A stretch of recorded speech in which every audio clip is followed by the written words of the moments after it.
36 graus. Em Parazinho, sol com muitas nuvens durante o dia e períodos de nublado com chuva a qualquer hora, mínima de 21 e máxima de 31 graus. Jovem Pan News.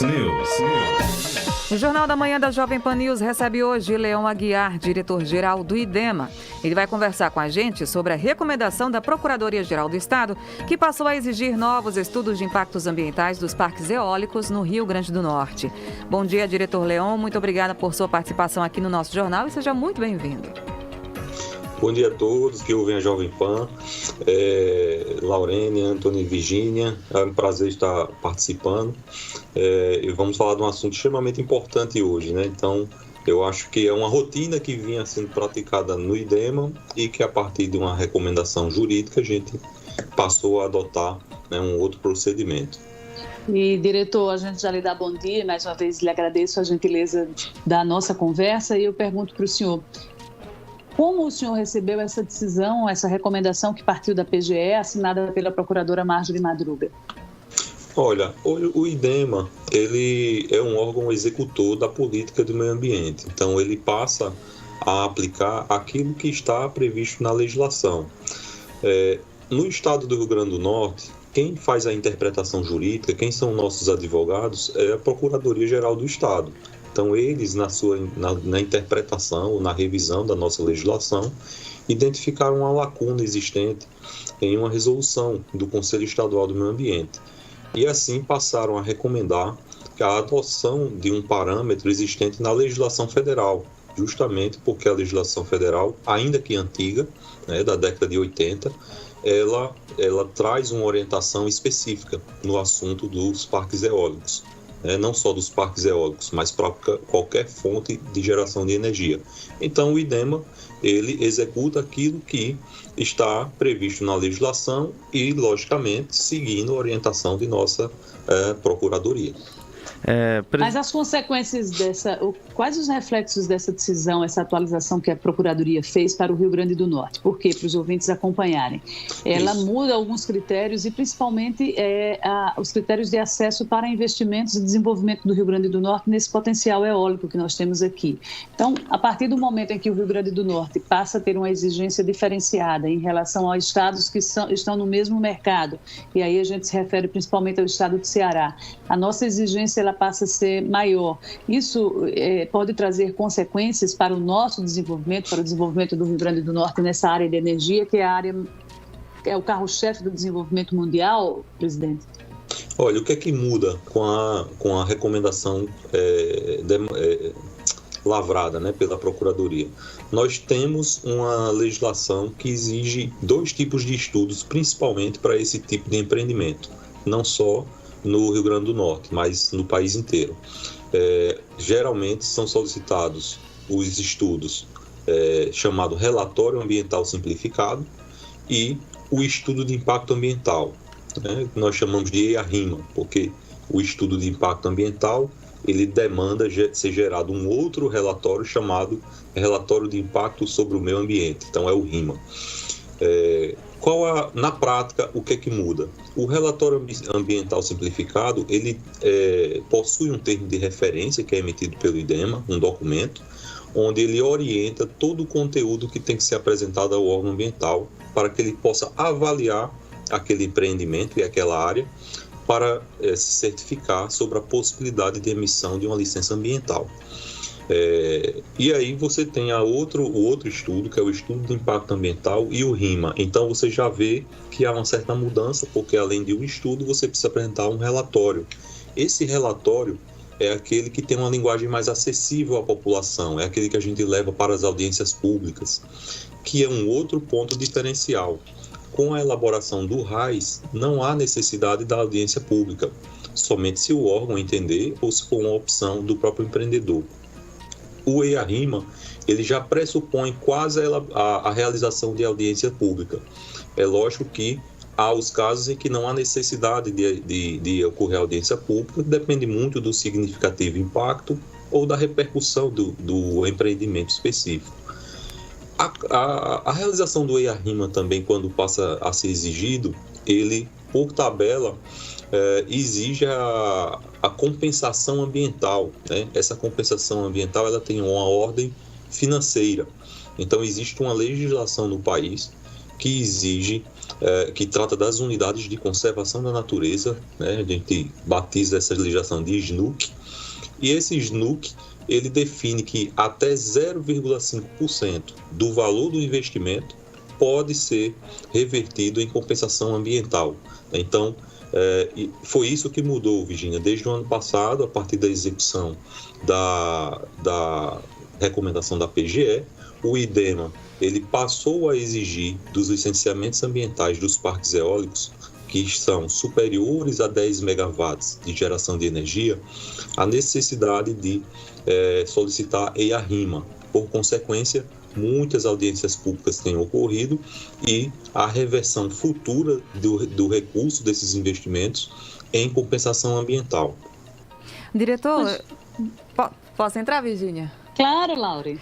Diretor, eu queria saber uma posição do IDEMA, porque no início do mês a governadora recebeu o embaixador da Dinamarca junto com um comitê, né, com investidores estrangeiros lá da Europa, justamente para investimentos em energia renovável, né, com foco principalmente na questão da energia eólica. Será que a PGE não poderia colocar essa recomendação para a mudança da lei, em vez de já aplicar essa nova avaliação, nessa exigência, sabendo que o Estado está procurando investimentos justamente nessa área da eólica? Não seria um impedimento para o próprio Estado? Isso, nós recebemos o embaixador Rodrigo, né, da Dinamarca, né, muito bom Rodrigo, tivemos lá em contato com ele ano passado e foi explicada essa situação. O que acontece? A legislação, uma vez identificada a falha, eu imagino que a Procuradoria-Geral não recomendaria perpetuar na execução de um possível erro, porque isso pode se reverter em problemas judiciais para o próprio Estado. Então, eles são defensores do Estado. Nós temos uma situação de um empreendimento que ele é muito característico em algumas regiões do Nordeste, né? Vocês citaram, por exemplo, o Ceará, né? Mas existem vários estados que são como essa recomendação que está acontecendo da Procuradoria aqui. Em alguns estados também acontece os estudos de impacto ambiental. O que a Procuradoria apontou? Ela sinalizou que existe uma lacuna.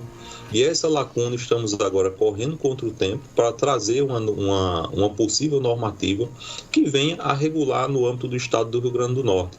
A governadora ela demandou essa solução, né? Estamos em diálogo com o setor produtivo.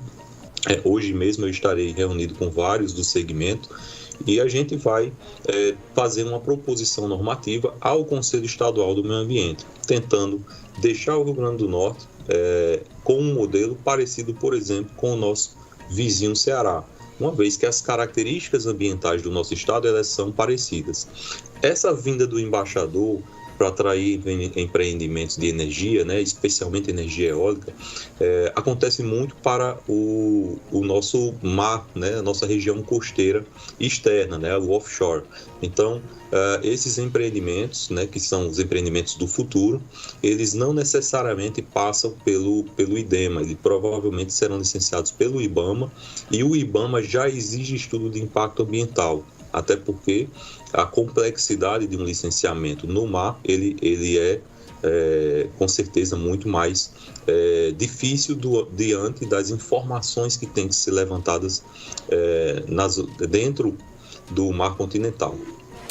Diretor, essa burocratização, né, essa recomendação que traz essa nova norma, o senhor, enquanto gestor desse instituto importante, que tem inclusive papel na arrecadação, quando você presta todas as licenças e tudo mais, além do controle, não há um certo temor de perder esse aporte desses investidores pela quantidade de demandas que lhe é obrigada nesse momento para investir aqui no Estado?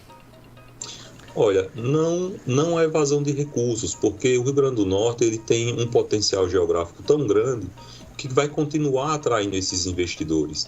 A diferença é que os investidores eles vão precisar de um tempinho a mais para fazer esse planejamento do estudo de impacto ambiental, né?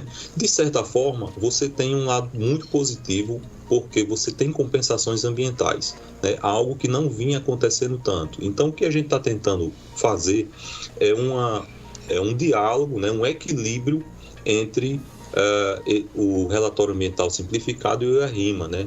Do ponto de vista técnico, nós não verificamos a necessidade de todos esses empreendimentos serem solicitados estudos de impacto ambiental, porque realmente existem alguns empreendimentos que são menores, que são mais isolados em algumas áreas, inclusive em áreas já alteradas pelo homem, que não tem mais aquela característica ambiental tão relevante.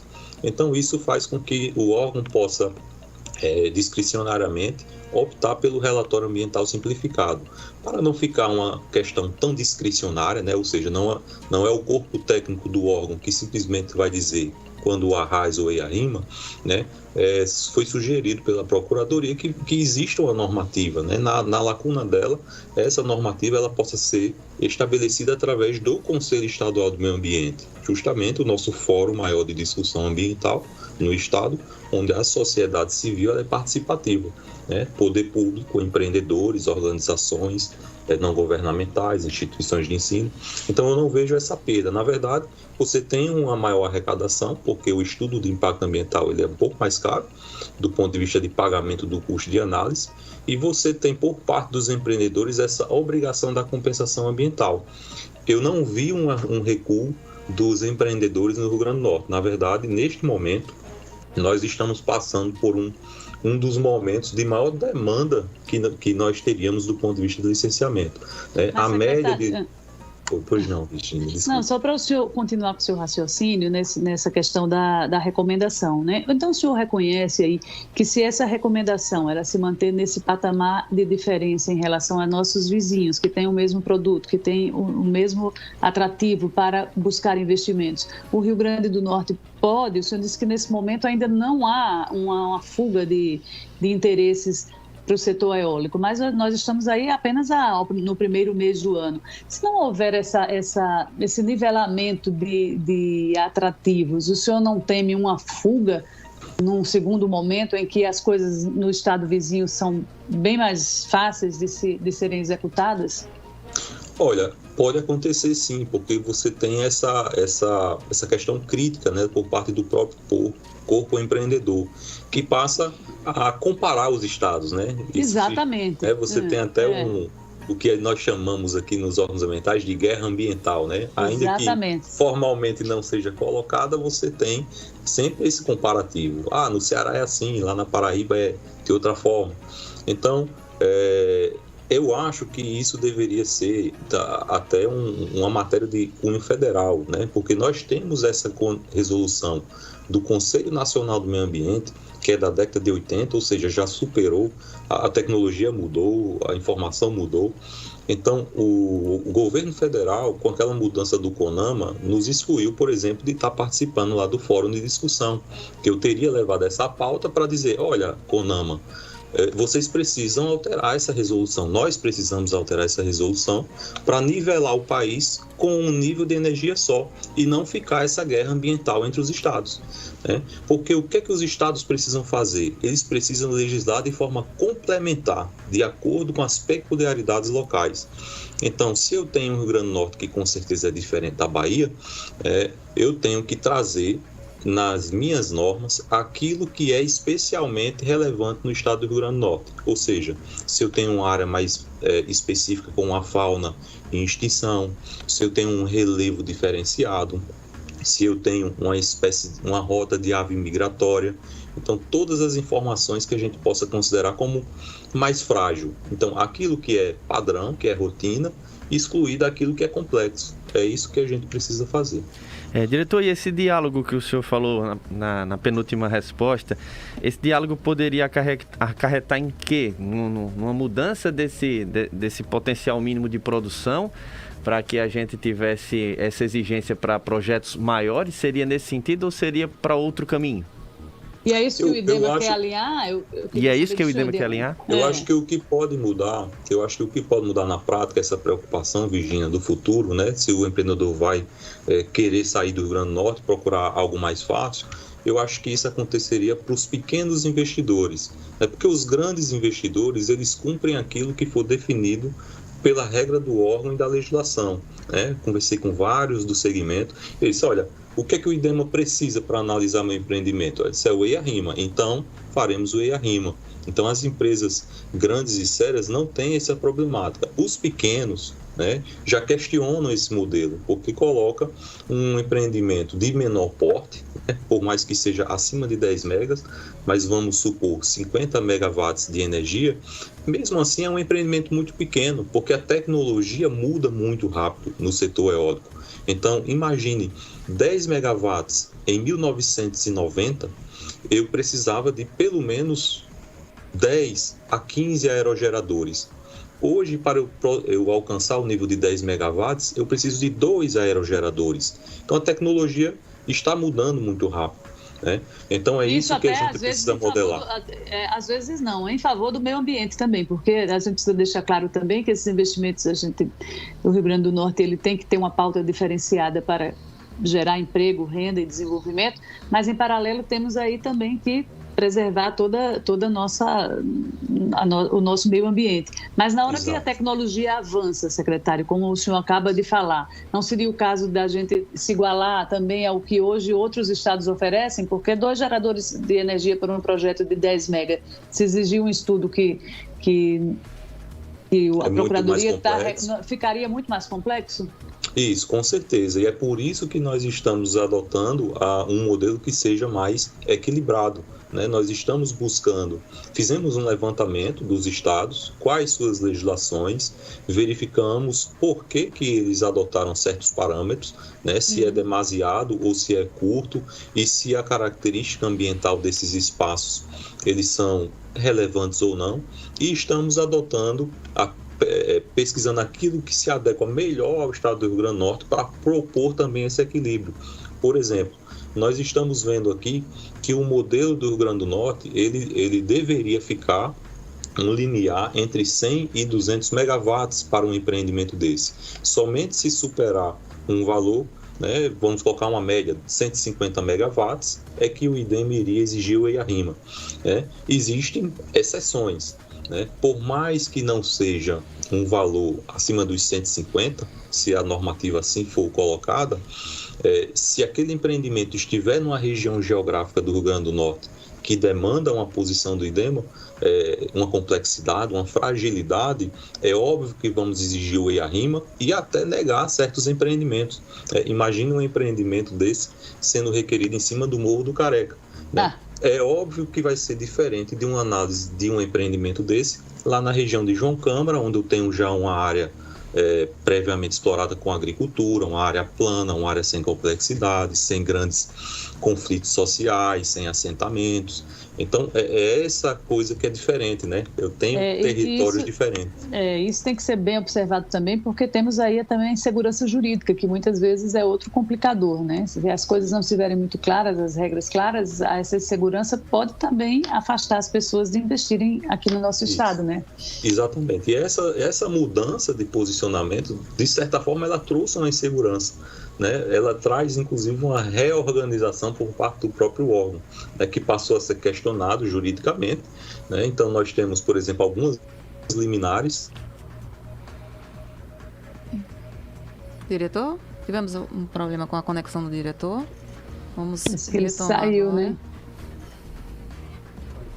Vamos tentar retornar o contato com o Leão Aguiar, diretor do IBAMA, que está falando conosco aqui no Jornal da Manhã sobre essa recomendação da Procuradoria-Geral do Estado sobre os estudos dos impactos ambientais nas estações eólicas aqui no Rio Grande do Norte. E só ressaltando assim que, enquanto a gente busca esse contato, de alguns desses trechos importantes, falando que, de fato, o momento ele é positivo. Isso é até curioso, né, Virginia? O momento ele é positivo em relação às demandas, às licenças, só que há sim um certo temor dessa situação, dessas regulamentações novas dentro dessa recomendação da PGE trazer um fato novo, né? E quem sabe o cenário de outros estados serem mais atrativos para esses pequenos investidores, principalmente. Inclusive, conseguimos novamente contato com o diretor. Se o senhor consegue nos ouvir, diretor Leão? Voltou. Oi, o senhor consegue nos ouvir agora? Oi, obrigado, Lorena. Houve uma pequena falha técnica que meu fio desconectou e descarregou o equipamento. Pronto. Diretor Leon, eu queria aproveitar aqui, já que a gente está falando um pouco dessa questão da insegurança jurídica, e o senhor também mencionou sobre esses novos investimentos, né, offshore, também ainda na questão da energia eólica. E a gente sabe que o Brasil vive agora, nesse momento, uma crise energética muito grande. Inclusive, nós vemos o aumento da nossa tarifa, né, constantemente, e essa insegurança, até pela questão de uso de termoelétricas, que também é muito questionado pela questão ambiental. Só que estamos falando da exploração em terra. Mas o senhor já tocou que o futuro do Rio Grande do Norte também pode ser a eólica offshore, que é em mar. Já existe um estudo em cima também da offshore em mar, para que não aconteça o que está acontecendo agora nessa mudança de resolução na exploração terrestre da energia eólica no Rio Grande do Norte? Isso, a mudança de padrão, né, não só no Rio Grande do Norte, mas o país, do onshore para o offshore, se trata justamente da saída e redução de conflitos, né? Porque em terra a gente sabe que empreendimentos eles vão entrar em conflito com os usos do território, mas nós temos no mar, né, uma grande plataforma, mais de 8.500 quilômetros de litoral, nós temos várias áreas potenciais de atração desses investimentos. A Secretaria de Desenvolvimento Econômico, inclusive, está fazendo um estudo, um atlas, né, do potencial desse vento no nosso litoral e verificando áreas que tenham uma maior relevância de atrair esses investimentos. É óbvio que existem as zonas de conflito, né? Por exemplo, nós temos também um estado, e não só o Rio Grande do Norte e outros estados, que desempenham uma atividade pesqueira muito forte, né? Será que esses empreendimentos podem ter conflito com a pesca? Com certeza. E aí, o que é que precisa ser feito? Explorar também quais são essas zonas pesqueiras para buscar intervir o mínimo ou não intervir em alguns espaços. Nós temos recifes de corais, nós temos zonas em que tem rotas de aves mais específicas e por isso que aí no mar sempre se aplica o estudo de impacto ambiental, porque exige mais complexidade. Mas também tem um potencial eólico muito maior. Enquanto estamos falando aqui em terra de um aerogerador que pode gerar 6,2 megas de energia, hoje a melhor tecnologia que está sendo implementada ou buscada para cá. Nós temos empreendimentos que estão sendo cogitados mais de 10 ou mais de 15 megawatts com um único aerogerador no mar.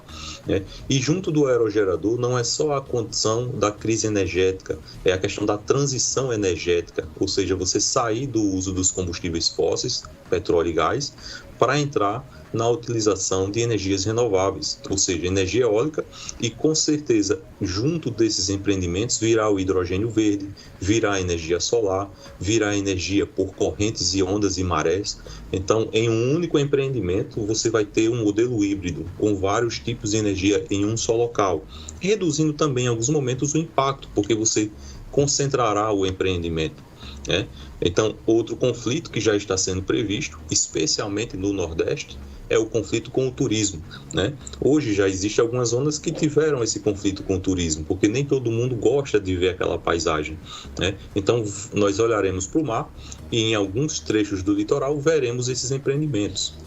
Uma das formas de reduzir isso é o distanciamento do empreendimento em relação à costa, mas nem sempre será possível evitar essa visão, justamente porque nossa plataforma é muito rasa. Nós temos um mar, próximo da costa, que não é tão profundo como em outros locais do Brasil e do mundo. Secretário, o senhor recebeu alguma recomendação da governadora diante dessas recomendações que partem da Procuradoria? Só para a gente encerrar, se recebeu, qual foi a orientação que ela deu nesse caso? Sim, com certeza ela já chamou diversas vezes, não só o IDEMA, mas a SEDEC, a Procuradoria. Nós tivemos em conversa com ela, com o vice-governador, com vários segmentos, para discutir o que é que muda, por que mudou, Ela nos questiona, evidentemente. Assim como ela é procurada pelo setor produtivo, a própria Fierne, que representa no setor industrial esse tipo de empreendimento, a AB eólica, E o que foi que ela disse? Olha, não dá para... Ela tem o mesmo raciocínio de todos nós, Eu colocaria que você colocou, Virginia, como é que eu vou ser diferente dos meus estados vizinhos? Como é que eles estão fazendo lá? Então, o que ela determinou foi que buscássemos esse equilíbrio, fizéssemos uma revisão dessa parte normativa, logicamente, com todos os fundamentos técnicos inerentes a um modelo. Isso passará pela Assembleia ou não? Não, hoje nós estamos em patamar do Conselho Estadual do Meio Ambiente. Então, isso deve passar pelo Conselho, porque já existe as normativas federais aprovadas por resolução. Não tem prazo para isso ser executado, ser modificado? Olha, provavelmente nos próximos 15 dias estaremos requerendo uma reunião extraordinária no nosso Conselho Estadual do Meio Ambiente. Queria agradecer. Eu só para encerrar, queria só uma pergunta, saindo um pouquinho da eólica, porque é outra pauta que está em discussão, que foi a Lei Geral da Micro e Pequena Empresa. Saindo um pouquinho da eólica, mas tem uma abrangência muito grande para o desenvolvimento do Rio Grande do Norte. E a nova Lei Geral, ela também modificou o trâmite, né, da abertura de empresas com relação às licenças ambientais. Já estamos executando o que a lei previu e que está sancionada no Estado, secretário? Olha, vários empreendimentos no nosso estado eles já não precisam de licença ambiental há muito tempo. Então, a lei geral, ela na verdade, eu digo até que ela surgiu um pouco como um modelo atrasado, porque todos os estados eles já possuem uma legislação ambiental no âmbito dos seus estados, né, com modernização de parâmetros, de indicadores. E uma das coisas que sempre se discute nos estados é justamente aquilo que não tem relevância ou significativo impacto. Então, aquilo que não tem esse significativo impacto, ele não precisa de licenciamento. Lógico, ele precisa do registro e controle urbanístico por parte dos municípios. Então, você precisa ordenar suas cidades, precisa definir as zonas de interesse. E existem aqueles empreendimentos que eles não são de complexidade, eles promovem impacto, mas o impacto é mais reduzido. Então, existe uma rotina desses empreendimentos, são os que mais ocorrem. Só que eles ocorrem de maneira concentrada, em zonas urbanas, onde você pode haver infraestrutura. Então, se o controle ambiental ele é mais fácil e o impacto não é significativo, esses empreendimentos eles podem obter autorizações através de procedimentos muito mais simplificados. O que a gente ainda não tem no Rio Grande do Norte é o modelo do autodeclaratório, né? Existe essa grande discussão na norma geral, que é aquele empreendedor que pode fazer um cadastro nos nossos sistemas e declarar que o seu empreendimento ele está todo seguindo os procedimentos técnicos e legais. Então, você Por que a gente não tem?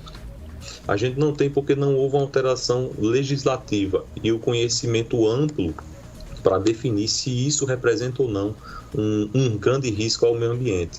E nós temos também uma questão cultural, Virginia. Do ponto de vista cultural, o que a gente ainda observa são empreendimentos que são cadastrados no sistema com todos os erros possíveis. E por isso, às vezes, o próprio licenciamento ele se torna devagar, lento, porque o órgão passa a exigir a correção daquilo que é apresentado. Então, existe também esse risco de ser um autodeclaratório e teremos no futuro um passivo com muita coisa errada sendo executada em locais inadequados. Então, é esse ainda o modelo que não foi implementado no Rio Grande do Norte e que naqueles estados, pouquíssimos que eu soube que implementaram, ainda há discussão judicial, inclusive no âmbito do Supremo Tribunal Federal. O Jornal da Manhã da Jovem... Perdão, diretor, pode falar. Não, eu acho que ainda é um breve tempo para que a gente tenha um posicionamento mais definitivo do Supremo e naquilo que ele considerar, olha, realmente é possível o autodeclaratório, eu acho que passará a ser um modelo mais tranquilo a ser adotado nos estados e no país. O Jornal da Manhã da Jovem Pan News recebeu hoje o diretor-geral do IDEMA, o senhor Leon Aguiar. Muito obrigado por sua disponibilidade, diretor, estar aqui conosco nesta manhã com esclarecimentos importantes para o desenvolvimento aqui do nosso estado. Eu é que agradeço a todos vocês. Bom dia. Bom dia. Bom dia. 8 horas e 35 minutos.